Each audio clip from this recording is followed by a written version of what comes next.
நிதியமைச்சராக இருந்த பிடிஆர் பழனிவேல் தியாகராஜன் சொன்னது போல ஒரு வருஷத்துலேயே அவங்க 30,000 கோடி கொள்ளடிச்சு வச்சுக்கிட்டு அதை எங்கே கொண்டு போய் வைக்கிறதுன்னு தெரியாமல் உதயநிதி ஸ்டாலினோ சபரீசனோ தேடிட்டு இருந்தாங்கன்னு சொல்லி அவங்க நிதியமைச்சர் தானே சொன்னார்.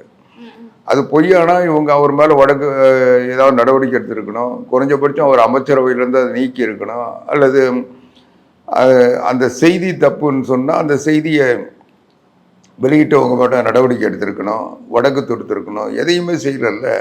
அதுதான் அன்னைக்கு பாரதிய ஜனதா கட்சியினுடைய அண்ணாமலை சொன்னார், இதை நீங்கள் மறுத்தீங்கன்னா நான் இன்னும் சில வீடியோக்கள் என்கிட்ட இருக்குது, நான் வெளியிடுவேன்னு சொன்னார்.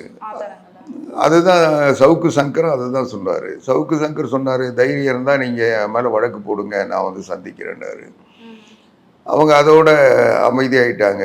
சரி, அதே சமயம் பிடிஆர் பழனிவேல் தியாகராஜனையும் எதுவும் கண்டிக்க முடியல, தண்டிக்கவும் முடியல. அதனால் அவரை சமாதானப்படுத்துறதுக்காக அவர் வேறு துறையில் மாற்றி அவர் இன்னைக்கு வரைக்கும் அவருக்கு பயந்துக்கிட்டு தான் இருக்காங்க. அதனால் ஒரு வருஷத்துலேயே அதுவும் வந்த புதுசுலேயே 1000 கோடி 3000 கோடி அடித்து வச்சுருக்கவங்க இந்த 5 வருஷத்தில் இன்னைக்கு 4 லட்சம் கோடி கொள்ளடிச்சு வச்சுருக்காங்கன்னு சொல்லி அதை குற்றச்சாட்டாக கொடுத்துருக்கோம்.